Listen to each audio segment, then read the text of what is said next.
The Poem of the Man-God. Preparation for the Passion. Chapter 566. Farewell to Ephraim. Going towards Shilo.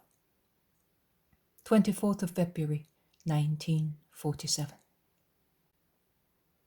Let us follow you, master.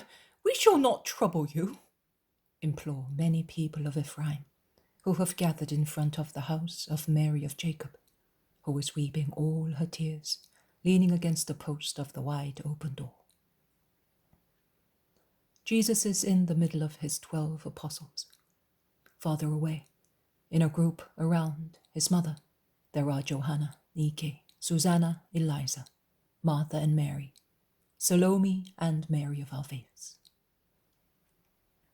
The men and the women are in travelling clothes, with tunics tucked up and girded, to leave their feet free, with new sandals fastened, not only at their ankles, but also at the lower part of their legs, by means of small strips of interlaced leather, as is customary when one has to take impassable roads. The men have burdened themselves also with the bags of the women disciples. The people implore Jesus to let them follow him, while the little ones scream with their little faces and arms raised. A kiss! Take me in your arms! Come back, Jesus! Come back soon to tell us many beautiful parables. I will keep the roses of my garden for you. I will not eat any fruit to keep it for you. Come back, Jesus. My little sheep is about to lamb, and I want to give you the lambskin with its wool. You can have a tunic made like mine.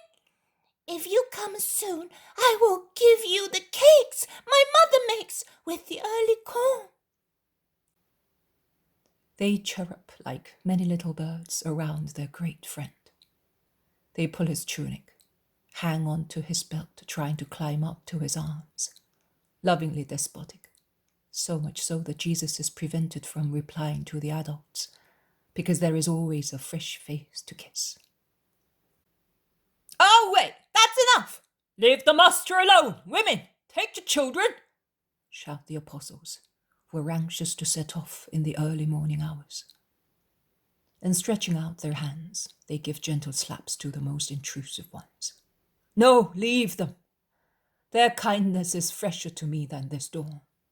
Leave them and me alone.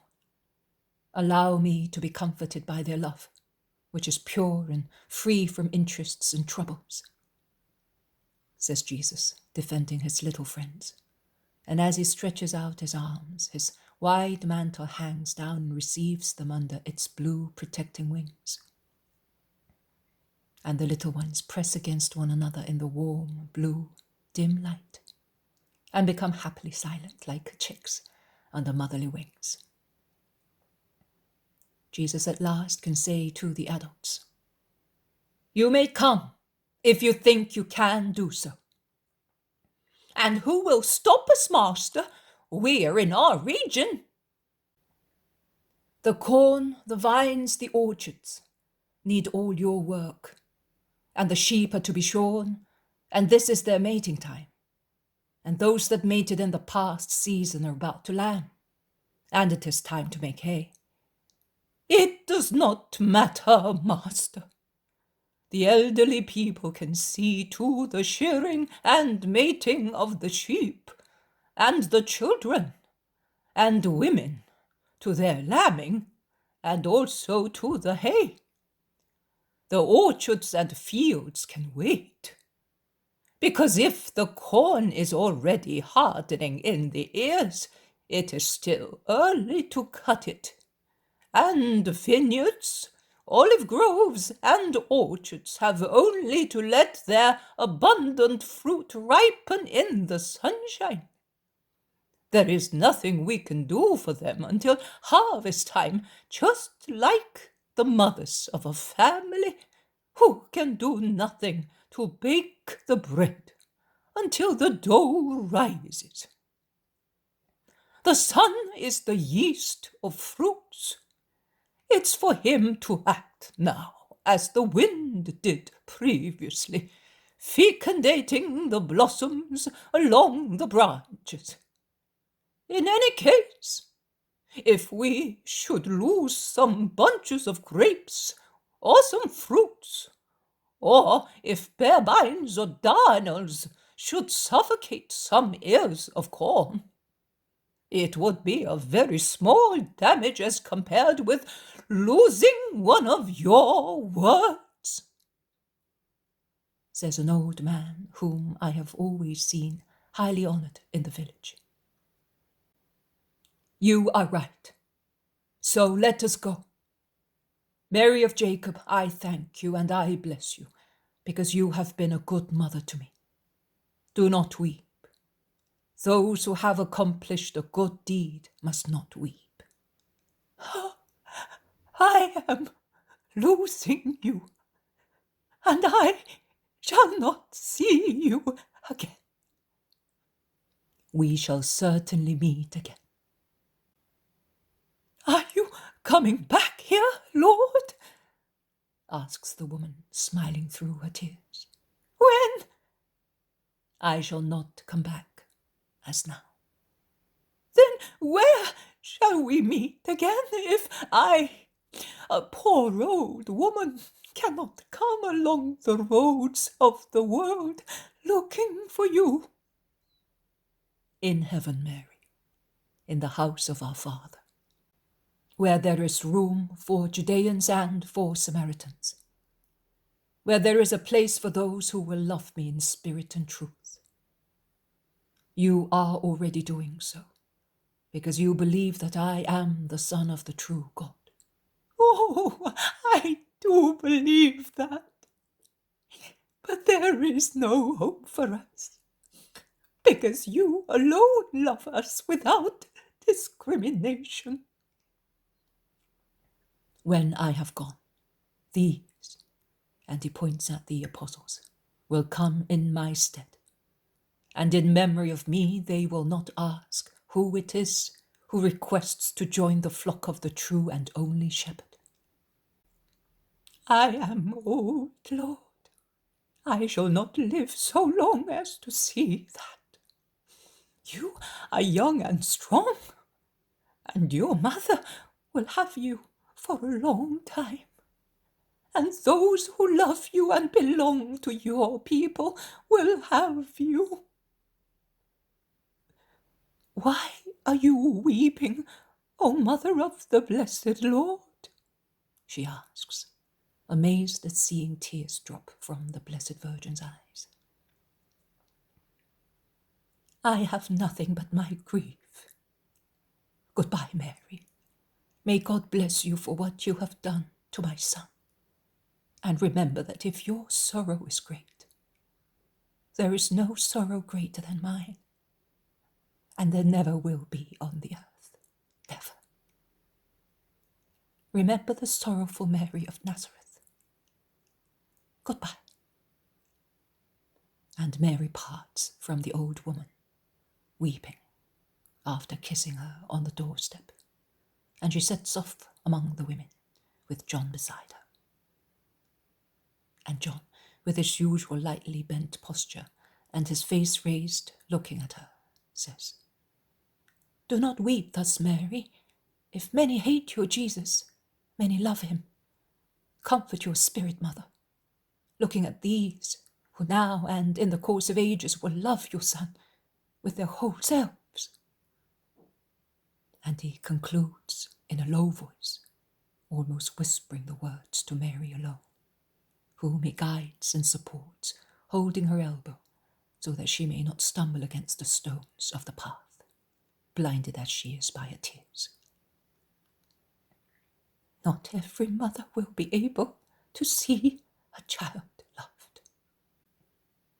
There are some who will shout distressingly, Why did I conceive him? Jesus joins them as Mary and John have remained alone, a little behind the women disciples. James of Alphaeus is with Jesus. The others are behind in a group, as pensive and sad as the women disciples who are ahead of them all. Last, in a group, many men from Ephraim, talking in low voices to one another. Goodbyes are always sad, Mother, particularly when one does not know that an end is the beginning of something more perfect. It is the sad consequence of sin, and it will remain even after forgiveness. But men will bear it with greater courage, as they will have God as their friend. You are right, Jesus, but there is a sorrow that God lets us relish, although he is the most fatherly friend there can be. He is such to me. Oh, God is good, so good. I should not like James and John or anybody else to be scandalized by my tears. God is good. He was always good to poor Mary. I have repeated that to myself every day since I was able to think. And now I say so every hour, every moment. The more grief is impending, the more I say so to myself. God is good. He gave you to me, a loving holy Son, and such, even only as a creature, as to compensate every sorrow of a woman. He gave you to me, a poor girl, elevated to mother of his incarnate word. And the joy of being able to call you Son, my adored Lord, is so great that no tear should drop from my eyes, whatever the torture may be, if I were as perfect as you teach us. But I am a poor woman, Son, and you are my creature. And which mother can refrain from weeping when she knows that her creature is hated, and she knows? Son, succor your maidservant. Certainly there was still pride in me when I thought I was strong. But then, the time was still remote. Now it is here. I perceive it. Succor me, Jesus, my God. If God allows me to suffer thus, it is certainly for a good purpose for me. Because if he wanted, he could let me suffer only for what happens. It was he who formed you in my womb thus. How? There is no comparison to explain how you made yourself. But he wants me to suffer, and may he be blessed for that, always.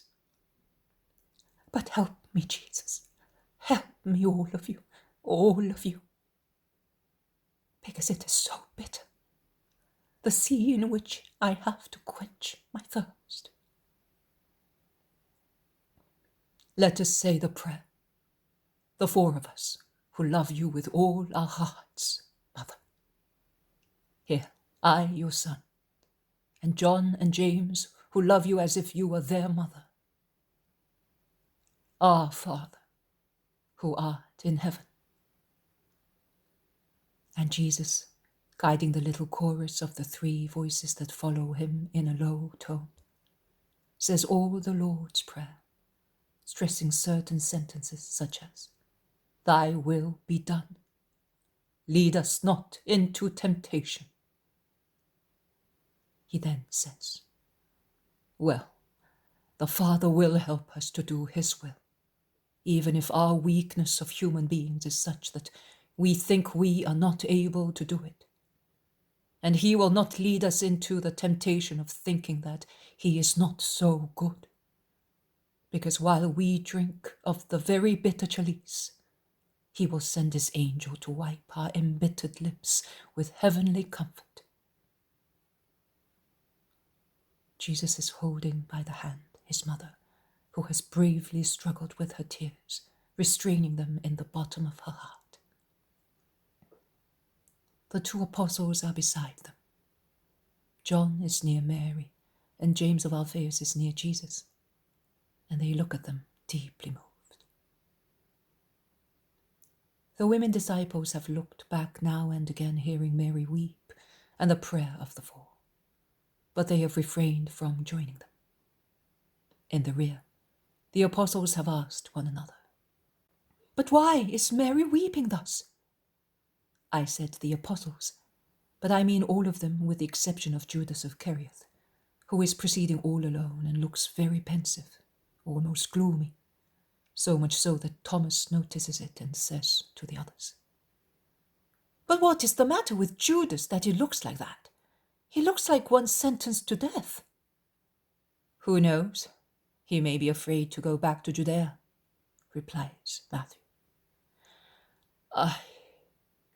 What did the master tell you about the money?" asks the zealot. "Nothing in particular. He said to me, 'We are now going back to the previous situation. Judas will be the treasurer and you the bestower of alms. The women disciples want to help us with regard to expenses.' I could not believe that it was true. I have handled so much money that I hate it." "And the women disciples are helping very well. These sandals are so safe. One does not feel as if one were walking on a mountain. I wonder how much they cost," says Peter, looking at his feet shod with the new sandals that protect both heels and toes and support ankles with the thin leather strips. "Martha got them. One can see her rich, provident hand. In the past we used to tie them like this as well, but the strings were a torture. We did not lose the soles, but we lost the skin of our legs," says Andrew. "And they hurt heels and toes. That's why he who is behind us always wore them like these," says Peter, pointing at Judas of Kerioth. The road climbs towards the crest of the mountain. Looking back, one can see Ephraim all white in the sun, and the village seems already so far below them.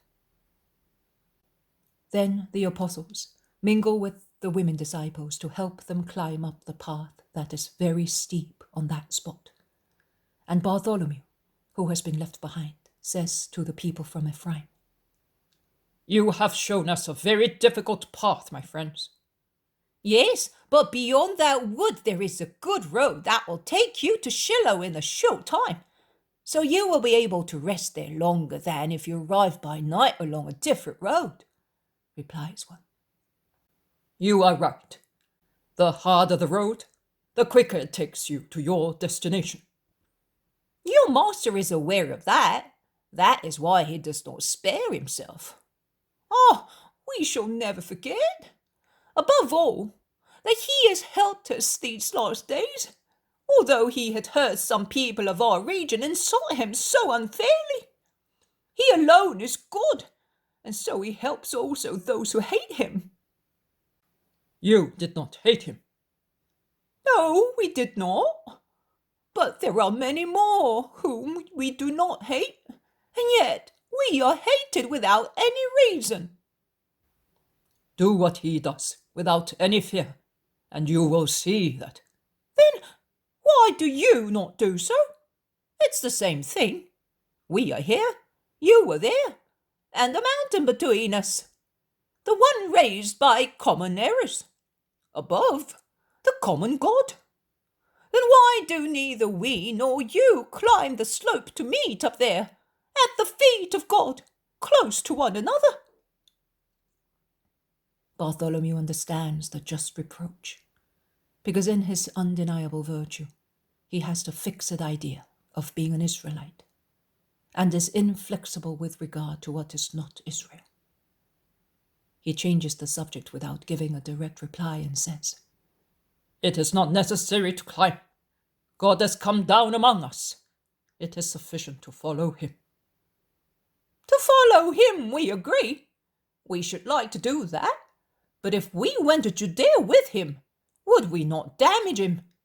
You too are aware of what he is accused and of what we are accused, of being Samaritans, that is, demons. Bartholomew sighs and parts from them, saying, They are beckoning to me to go. And he quickens his step. Those from Ephraim look at him go away, and one whispers, He is not like him. How much we lose by losing him. And he makes a gesture of discouragement. Do you know, Elias, that yesterday evening he took a large sum of money to the head of the synagogue, who is to hand it to Mary of Jacob, so that she may not suffer the pangs of hunger any more? No, I don't. Why did he not give it to her? He did not want to be thanked by the old woman. She does not know yet. I know because the head of the synagogue told me to ask my advice whether he ought to buy her John's property that his brother wants to sell, or he should give her the money a little at a time. I advised him to buy John's property. It will give her enough corn, oil, and wine to live without starving, whereas money, that... So it is really a large sum, says a third man. Yes, our head of the synagogue received quite a lot, also for other poor people in town and in the country, that they also may keep the feast of the unleavened bread to greet the new time, the master said. He must have said the new year. No, he said the new time. In fact, the head of the synagogue is not going to use that money before the feast of the unleavened bread. Oh, and what did he mean? Asked many.